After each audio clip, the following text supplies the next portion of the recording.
Hello guys, आपने last classes में आपने 8 चैप्टर पढ़ा ट्रिग्नोमेट्री का, और आज हम पढ़ने जा रहे हैं एप्लीकेशन ऑफ द ट्रिग्नोमेट्री, यानी त्रिकोणमिति के कुछ अनुप्रयोग। इस चैप्टर के अंदर हम फिगर्स बनाएंगे राइट एंड ट्रायंगल की, लेकिन डिफरेंट व्यूज डेली एप्लीकेशन डालेंगे, जिसमें हम वॉल की बात करते हैं, हिल की बात करेंगे, इसमें हम बिल्डिंग्स की बात करेंगे, पोल्स की बात करेंगे, रोड की बात करेंगे, यहाँ पर पानी वाले जहाज यानी बोट की, और कार्स वगैरह यानी व्हीकल्स वगैरह की बात करेंगे। इस चैप्टर की खासियत बात यह है कि एक क्वेश्चन इस चैप्टर से आता है और एक ही एक्सरसाइज है, लेकिन इसको क्वेश्चंस जो कराने में क्वेश्चंस करा देते हैं टीचर्स, बच्चे क्वेश्चंस को रटते हैं, एग्जाम में चले जाते हैं। हाँ, तो आपने मतलब कहने का ये है कि इस चैप्टर के अंदर मोस्टली क्वेश्चंस बच्चे रटते हैं, लेकिन आपको ऐसा पैटर्न सिखाएंगे जिससे आपको क्वेश्चंस ना रट के आप चीज़ों को करना खुद सीखेंगे। तो इस एक्सरसाइज को करने से पहले कुछ बेसिक कंसेप्ट क्लियर कर लेते हैं। आपको बताया था मैंने, इसमें हर हालत में आपको राइट एंड ट्रायंगल बनाना है, जिसमें आपको मैंने बात बताई थी कि इसमें ये बेस होगा जिसको हम आधार कहते हैं, और ये परपेंडिकुलर होगा। अगर इस वाले एंगल की बात कर रहे हैं, इस एक्यूट एंगल की बात कर रहे हैं, इसका नाम आपने थीटा ले लिया, तो एंगल के सामने वाला लंब होता है, इसे इंग्लिश में कहते हैं परपेंडिकुलर, पी से जाहिर करते हैं। और 90 डिग्री के सामने वाला जो एंगल साइड होती है, ये लार्जेस्ट साइड होती है, इसे हाइपोटेनियस कहते हैं, ऐसे शो करते हैं, यानी कर्न लिखा जाता है इसे। ठीक है, ऐसे ही ट्रायंगल बनेंगे, कभी कभी एक राइट एंड ट्रायंगल बनेगा, कभी कभी 2 बन जाएंगे, और हम सॉल्व करेंगे। चलिए आपको मैं बता दूं कि यहाँ पे जो एंगल बनेगा, अगर ऊपर से नीचे की तरफ एंगल देखेंगे, ऊपर से नीचे की तरफ अगर एंगल देखते हैं, तो ये एंगल जो है वो एलिवेशन एंगल कहलाता है। इसे उन्नयन कोण कहते हैं। क्या कहते हैं? उन्नयन कोण। अगर कोई चीज़ मान लो, फर्स्ट करो थोड़ी देर के लिए मान लेते हैं, ये एक कुतुब मीनार है। क्या ये कुतुब मीनार है? तो ये कुतुब मीनार के ऊपर बैठा हुआ है कोई शख्स, और वो नीचे की तरफ देख रहा है इस पॉइंट पर, ये पॉइंट ए है, इसको देख रहा है। तो ऊपर से नीचे की तरफ बनने वाला जो एंगल होगा वो उन्नयन कोण कहलाता है। क्या कहलाता है? उन्नयन कोण। इसे हम इंग्लिश में कहते हैं एलिवेशन एंगल। क्या कहते हैं? उन्नयन कोण इंग्लिश में कहलाता है एलिवेशन एंगल। इसी तरह से अगर आप यहाँ पे कहीं खड़े हुए और कुतुब मीनार की तरफ देख रहे हैं, ऊपर से नीचे की तरफ देख रहे हैं एंगल, अगर नीचे से मान लो ए पॉइंट से आप ऊपर मीनार के ऊपर टॉप पे देख रहे हैं, तो यहाँ पे एंगल बनाने के लिए आपको बेस बनाना पड़ेगा, इसके पैरेलल लाइन डालनी पड़ेगी। यहाँ जो एंगल बनेगा, ये एंगल कहलाता है डिप्रेशन एंगल, अवनमन कोण। इसे कहते हैं अवनमन कोण। क्या कहलाता है ये? अवनमन कोण। ऊपर से नीचे से ऊपर की तरफ बनता है, अवनमन कोण कहलाता है। अवनमन कोण कहलाता है। डिप्रेशन एंगल कहलाता है। क्या कहलाता है? गहराई में डिप्रेशन एंगल्स, ऊपर से नीचे। लेकिन आपको डिप्रेशन एंगल को कन्वर्ट करना पड़ता है एलिवेशन में। आपने पढ़ा होगा 9th क्लास में, जब 2 लाइनें पैरेलल होती हैं, इस तरह से आगे बढ़ा लेते हैं और इस तरह से इसे काटते हैं, तो जो एंगल यहाँ बना है, ठीक इसके अंदर जो एंगल होता है इक्वल होता है, यानी अल्टरनेटिव इंटीरियर एंगल की प्रॉपर्टी लग जाती है इसमें, अल्टरनेटिव इंटीरियर एंगल्स की, ये एंगल सेम होता है। यानी आपको अवनमन कोण को, यानी डिप्रेशन एंगल को एलिवेशन एंगल में कन्वर्ट करना पड़ता है। किसमें? एलिवेशन एंगल्स में कन्वर्ट करना पड़ता है। एक तो शर्त यही है कि जो ऊपर से नीचे एंगल बनता है उसे एलिवेशन एंगल कहते हैं, नीचे से ऊपर जो एंगल बनता है डिप्रेशन एंगल कहलाता है, और इसके लिए आपको एक बेस लाइन पैरेलल बनानी पड़ती है। उसके बाद आपको जो है अल्टरनेटिव इंटीरियर एंगल की प्रॉपर्टी लगाते हैं जब, तो आपको ये एंगल उन्नयन से अवनमन यानी डिप्रेशन से एलिवेशन में कन्वर्ट करना पड़ता है। अवनमन से उन्नयन कोण में, यानी डिप्रेशन से एलिवेशन एंगल में कन्वर्ट करना पड़ता है। ठीक है, तो एक बात आपको मैंने यहाँ समझा दी। चलिए आगे चलते हैं। अब यहाँ पर हम बात करते हैं बेसिक कंसेप्ट की, इस चैप्टर के 9 चैप्टर की, some application of the trigonometry में। अगर हम बात करें कि एक बिल्डिंग खड़ी हुई है, एक बिल्डिंग है, तो उसके लिए हमें बेस जो है ज़मीन को एक लाइन माननी पड़ेगी, और बिल्डिंग चाहे कोई भी उसे एक परपेंडिकुलर लाइन ड्रा करनी पड़ेगी, जब तक कि ये ना कहा जाएगी बिल्डिंग इतने डिग्री पर झुकी हुई है, जब तक कि वो एक 90 डिग्री का एंगल ही बनाएगी हर हालत में। तो ये एक लाइन जो है वो बिल्डिंग कहलाएगी, और ये जो है आपका जो है एक बेस लाइन जो ज़मीन पर बनी होगी, हमेशा एक बेस लाइन कहलाएगी। ये बिल्डिंग भी हो सकती है, पहाड़ भी हो सकता है ये, ठीक है, ये पोल भी हो सकता है, इलेक्ट्रिक पोल भी हो सकता है, बिल्डिंग भी हो सकती है, हिल भी हो सकती है, ये कुछ भी हो सकता है। लेकिन जो भी होगा, या मान लो एक परिंदा यहाँ उड़ रहा है, तो उसके पर उसकी हाइट नापने के लिए उसके ठीक नीचे 90 डिग्री एंगल बनाते हैं। या पतंग भी उड़ रही है, या कोई इलेक्ट्रिक पोल भी है या सर्चिंग लाइट भी लगी हुई है, या बिल्डिंग हो, पोल हो, पहाड़ हो, सबको एक सीधी लाइन से शो करते हैं जो बेस पर 90 डिग्री का एंगल होती है। ये ध्यान रख लें आप। पहाड़ है तो बिल्कुल बीच बीच में लाइन ले लेते हैं। अगर जहाज़ उड़ रहा है या पतंग उड़ रही है या परिंदा उड़ रहा है, बर्ड्स उड़ रही है, तो तब भी आप इसको ऐसे ही लेते हैं। तो इस तरह से आपको एक परपेंडिकुलर मिलता है और बेस आपकी लाइन मिल जाती है। इसके अलावा मान लो कि हम मान लो यहाँ पर कोई एक जहाज़ उड़ रहा है, ठीक है, इस जहाज़ को देख रहे हो, हम यहाँ ए पॉइंट पे खड़े हुए हैं। हमारी हाइट जो निगलेक्टेबल कहलाएगी जब तक कि हम गिवन नहीं हुई क्वेश्चन में कि इतनी हाइट का एक आदमी है या इसके सामने एक बिल्डिंग है इतनी हाइट की, जब तक कि वो पॉइंट कहलाती है। मान लो उसने दे दिया 6 फीट का आदमी है, तो फिर आप 6 फीट आप यहाँ पे शो करोगे उस आदमी को और उसके सर से फिर एंगल नापोगे, या तो डिप्रेशन नापोगे, एलिवेशन एंगल नापोगे, जैसे मैंने बताया था आपको, वो हम बाद में डिस्कस करेंगे। और अगर नहीं है, हाइट नहीं दी हुई, एक आदमी यहाँ से ऑब्जर्व कर रहा है, तो बस उसे एक पॉइंट मान के लाइन मिला देते हैं इस तरह से। अगर एलिवेशन एंगल होता है तो यहाँ बना देते हैं, और डिप्रेशन एंगल होता है तो लाइन इसके पहला लाइन यहाँ ड्रा करते हैं तो यहाँ बना देते हैं। ठीक है, इस तरह से आपको पता चल गई बेसिक चीज़ कि आप जो हैं वो इसकी हाइट कब मानेंगे, कब नहीं मानेंगे। इसके अलावा जो आपका पोल होगा या बिल्डिंग होगी उस सबको आप ए बी मानेंगे, और जिस पॉइंट से आप इसको मेंशन करेंगे उसे सी मानेंगे। ठीक है, इस तरह से एक्यूट एंगल या तो यहाँ बनेगा या यहाँ बनेगा, यहाँ बनेगा तो इसको इसमें कन्वर्ट करना पड़ेगा। मैंने आपको बता दिया कि डिप्रेशन एंगल से एलिवेशन एंगल में आपको इसे कन्वर्ट करना पड़ता है। तो आपको एक बात बता दूं, इस चैप्टर में आपको एक ही तरह की कैलकुलेशन में इस तरह से कुछ फिगर बनाऊंगा, आपको एक ही तरह की कैलकुलेशन मिलेगी। इस चैप्टर से क्वेश्चन 4 नंबर का आता है, जिसमें 2 नंबर आपके फिगर बनाने और कंसिडर करने के होते हैं, 2 नंबर कैलकुलेशन के होते हैं। आपको ऐसी फिगर बनाना सिखाएंगे जिसकी मदद से आप कैलकुलेशन जो है वो आसानी से कर सकते हैं। कैलकुलेशन मेरी एक ही तरीके से होगी आपको। अब हम फिगर क्वेश्चन देख करवाते हैं, उसके अंदर ही आपको बताएंगे फिगर कैसे बनाई जाएगी। जी, आपके पास एक्सरसाइज है 9.1, जिसमें पहले ही क्वेश्चन बहुत इजी है, जो एग्जाम में बहुत कम पूछा जाता है। अगर पूछा जाएगा तो मल्टीपल चॉइस में पूछा जाएगा 1 नंबर का, बस इससे ज़्यादा नहीं पूछा जाता आपका। जहाँ पे क्वेश्चन दिया हुआ है आपका question number first, most important question तो नहीं है आपका, बस ये स्टार्टिंग करने के लिए बेटर है। तो हम स्टार्ट करते हैं पहले सवाल के साथ, पहले क्वेश्चंस के साथ जो आपकी एक्सरसाइज में दिया हुआ है। सर्कस का एक कलाकार एक 20 मीटर लंबी डोर पर चल रहा है जो अच्छी तरह से तनी हुई है और भूमि पर सीधे लगे खंबे के शिखर के से बंधा हुआ है।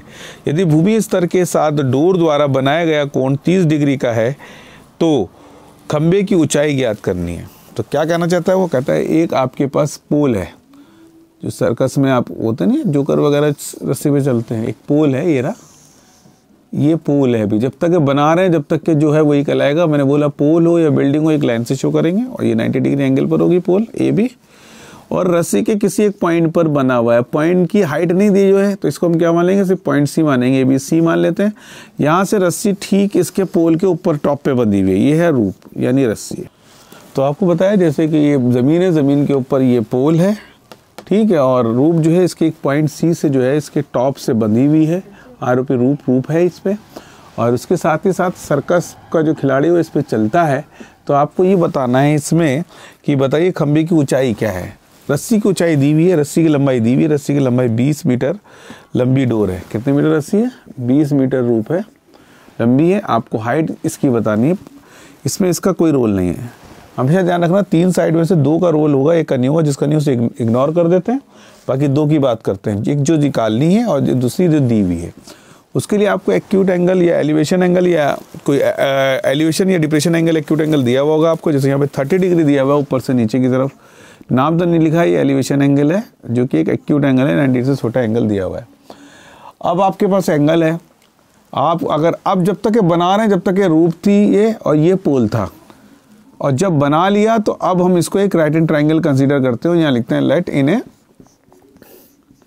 राइट एंड ट्राइंगल CAB, जो हमने नाम दिया हुआ है, या तो CAB लिख देंगे, BAC, ये 90 डिग्री एंगल बीचों बीच में रहेगा, ठीक है। या तो यहाँ से स्टार्ट करेंगे BAC से, या फिर CAB से स्टार्ट करते हैं।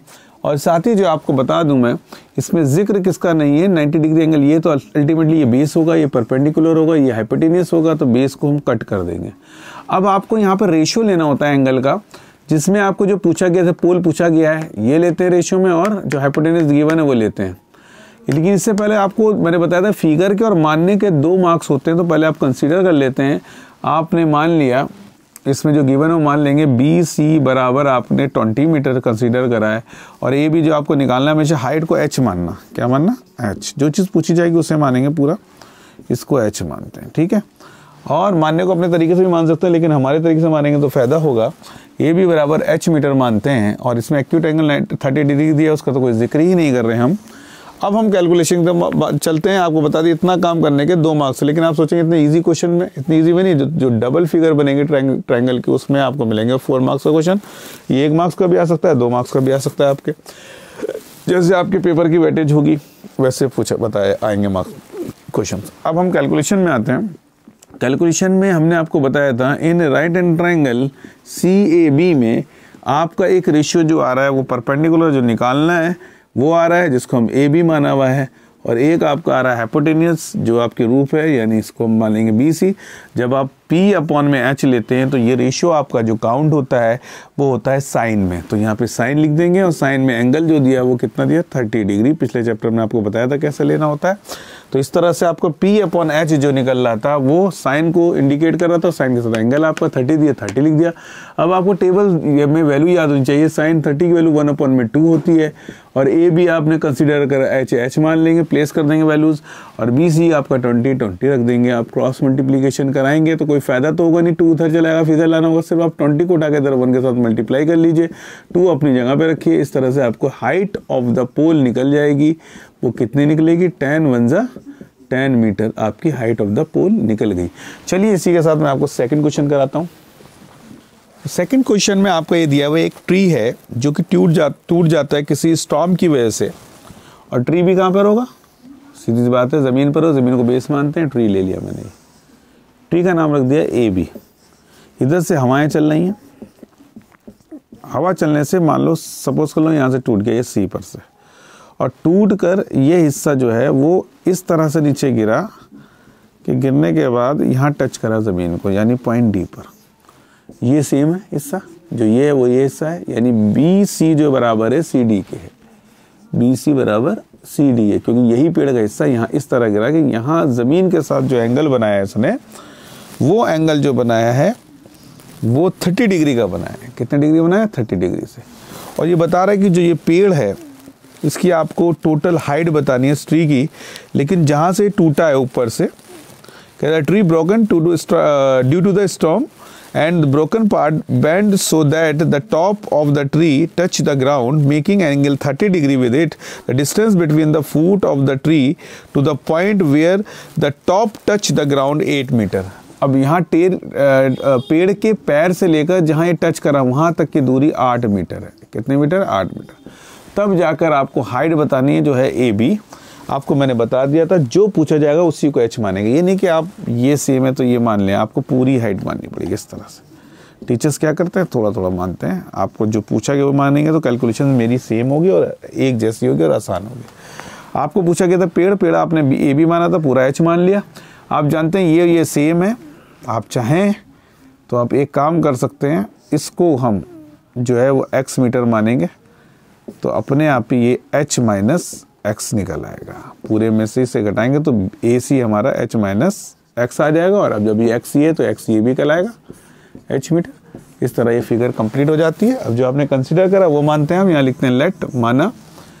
क्या मानेंगे, AB जो पेड़ की लंबाई उसे आपने H मान लिया, CB और DC आपका इक्वल है उसे X मीटर मान लेते हैं, वही पेड़ सेम गिरा नीचे, और दूरी डिस्टेंस आपका AD बराबर में 8 मीटर दिया हुआ। ये सब आपने कंसीडर कर लिया। अब कैलकुलेशन की तरफ बढ़ते हैं, जिसमें आपको एक्चुअल बतानी तो पूरी हाइट है AB, लेकिन आपके पास 2 बार ये ट्रायंगल लेना पड़ेगा, क्योंकि एक बार आपको लेना पड़ेगा, मैंने बोला जो चीज़ पूछा गया है वो आना चाहिए और जो गिवन है वो लेना चाहिए। ये नहीं ले सकते बटे में, अगर ये लेंगे अपॉन में तो यहाँ X की वैल्यू आपको पता होनी चाहिए। तो चलिए सबसे पहले X की ही वैल्यू निकाल लें जो नहीं पूछा गया। जब वो नहीं पूछा गया उससे पहले ही क्वेश्चन बनाते हैं। यहाँ पे लिखेंगे in right and triangle CAD भी लिख सकते हैं, DAC भी लिख सकते हैं, आपकी मर्जी है। और अब आप जो लेना चाहते हैं वो एक तो हाइपोटेनस निकालना है वो, और दूसरा बेस दिया है वो। तो b अपॉन में अगर h लेते हैं तो b अपॉन h जो होता है वो cos थीटा होता है। cos में थीटा 30 डिग्री दिया हुआ है और बेस यहाँ पर 8 है और हाइपोटेनस x दिया हुआ है। अब cos 30 की वैल्यू आप जानते हैं √3 अपॉन में 2 होती है और 8 अपॉन x लिख देंगे। यहाँ पर क्रॉस मल्टीप्लीकेशन कराएंगे तो मल्टीप्लाई आपकी जो आएगी √3x इज इक्वल टू 2 8 16 आएगी। तो x की वैल्यू 16 अपॉन में √3 हो जाएगी। इसे इक्वेशन फर्स्ट मान लेंगे। x की वैल्यू आपने यहाँ से निकाल ली, जो आपको नहीं चाहिए था वो इसलिए चाहिए था क्योंकि आपको h निकालना है। x यहाँ पे h के साथ x दिया हुआ है इसलिए वहाँ पुट करना पड़ेगा। फिर दोबारा आप इसी राइट हैंड ट्रायंगल उठाएंगे, यहाँ लिखेंगे again in right hand triangle CAD या DAC में। अब आपको क्या लेना है, आपको लेना है परपेंडिकुलर अपन हाइपोटेनियस। आप जानते हैं परपेंडिकुलर हाइपोटेनियस ले लो या परपेंडिकुलर अपन बेस ले लो, बात एक ही है। हम एक काम करते हैं, इसमें सबसे ज़्यादा यूज जो है tan थीटा होता है, तो परपेंडिकुलर अपन बेस ले लेते हैं। यहाँ परपेंडिकुलर हमारा जो दिया हुआ है वो AC है और बेस हमारा AD दिया हुआ है। इस तरह से यहाँ tan जो एंगल यहाँ दिया वो रख देंगे 30 डिग्री। वो भी ले सकते थे आप, P अपॉन H वहाँ पर sin 30 लिखना पड़ता जब भी सही होता। अब आपने tan 30 लिख दिया तो इसकी वैल्यू होती है 1 अपॉन में √3। आपको वैल्यूज याद करनी पड़ेगी कम से कम tan 30, tan 60 और tan 45 की, तभी आप इस चैप्टर को कर सकते हैं, नहीं तो नहीं कर सकते। ज़्यादातर हम tan यूज में लाएंगे इसमें। AC हमारा जो है वो H माइनस x है और यहाँ पर हमारा AD जो है वो दिया हुआ है 8। ठीक है, इस तरह से आप क्या कर सकते हैं, क्रॉस मल्टीप्लीकेशन पहले कराएंगे।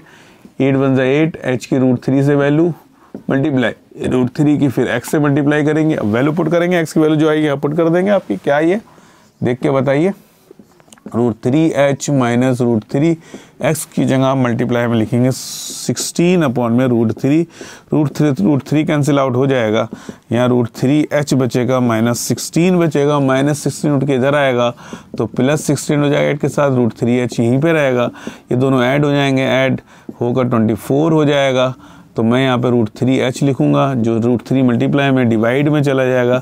जब भी √3 डिवाइड में आता है उसको रेशनलाइज करते हैं, ऊपर नीचे मल्टीप्लाई करते हैं, मल्टीप्लाई कर लेंगे।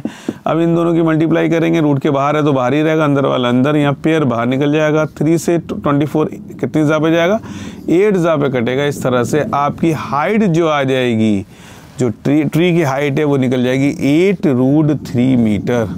It's your answer. इसी के साथ ये वीडियो खत्म होती है। अगर आपको वीडियो पसंद आए तो लाइक करिए, शेयर करिए, सब्सक्राइब जरूर करिए, शेयर भी जरूर करिए और बेल आइकन का बटन दबाइए ताकि आपको समय समय में नोटिफिकेशन मिलती रहे।